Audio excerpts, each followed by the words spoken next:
we lit up your world like the 4th of July. Hey, Uncle Sam, put your name at the top of his list, and the Statue of Liberty started shaking her fist. YouTube.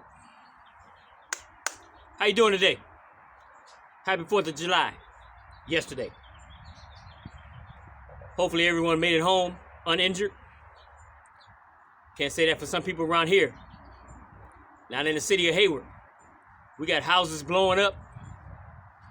People getting sent to the ER in critical condition. All type of things going on out here. But that's because people want to make homemade explosives. They can't just simply buy regular fireworks. But hopefully everything works out for them and they recover from whatever type of injuries they may have. But I know it wasn't happy for a lot of people, because on the 4th in Central Texas, they had a flash flood come through, and it caught a lot of people off guard.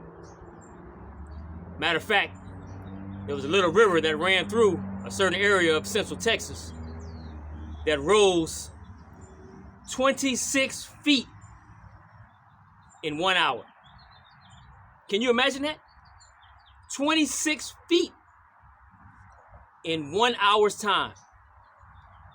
To make it worse, it happened in the middle of the night, about 4 a.m. So that caught a lot of people off guard.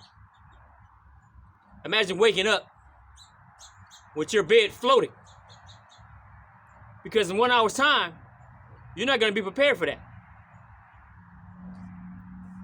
Sorry to say, some things you can prepare for, some things you cannot prepare for. Which is why I always encourage you to be prepared for anything. Be prepared for everything. But no matter the amount of preparation that you may have, circumstances are thrown at you sometimes where you have no control over it.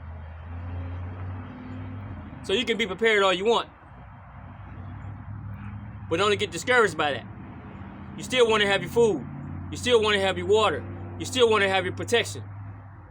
You still want to have whatever it is you deem necessary to be prepared in a situation of disaster. Now, I feel for those people in Central Texas. I got family out there. And I can't imagine a flash flood running through a town, rising 26 feet above its normal level in 1 hour, overnight.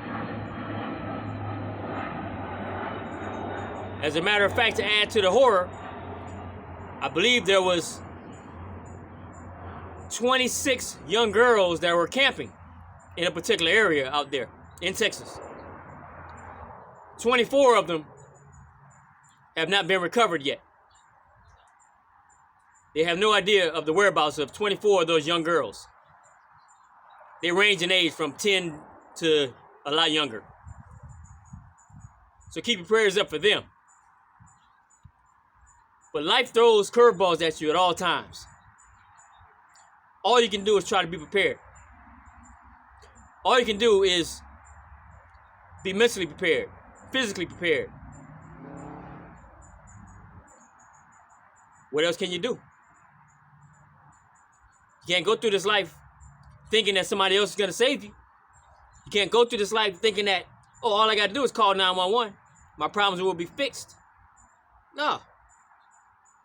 At 4 a.m. in the morning, 911 can't do nothing for you. When your home blows up from creating explosives within your garage, 911 can't do nothing for you. Only after the fact.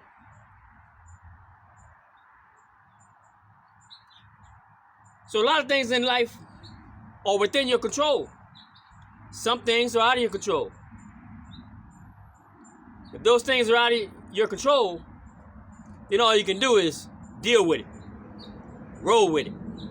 That's about it. Pick up the pieces and move on. Prepare for the next problem that may or may not arise in your future. But remember, count your blessings out there. Because everybody's 4th of July wasn't a happy one. Everybody's 4th of July didn't continue on until the 5th of July. Count your blessings, whoever you are out there. Don't take for granted for the things that you do have. Because everything can be taken away in a moment's notice. In 1 hour's time period. Everything you have, everything you've worked hard for, can be gone. So pray for those out there in Central Texas that's dealing with a disastrous situation today, July 5th, 2025. Try to be prepared as best as possible for any scenario that may come your way. And that's all you can do. If you live in certain parts of the country where floods come through, and if you got storage of food, ammunition, whatever, it's not too much you can do when the water washes it all away. When a water flood destroys it all. It's not too much to do when you have stores in your home and a hurricane demolishes the home. It's not too much to do when you live in California and an earthquake hits and everything you stored and put aside is under some rubble. But all you can do is continue to prepare, because you may get spared.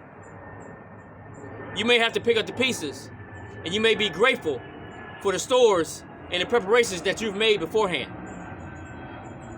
So continue to do so. Learn from other people's mistakes. Learn from other people's disastrous situations.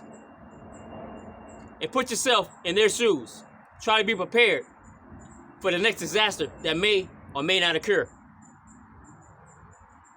Because you got to realize also, a lot of these disasters are man-made. A lot of these disasters are experimental. And they're experimenting on the human population. You can look into that as far as you like. But keep that in mind. We are test subjects to a lot of individuals, a lot of upper echelons of people. So when they strike, you better be prepared. You better be ready. And I pray for your strength and your success and your longevity. That's all I got for you. Remember, around here we keep it all the way peanut. Peace out.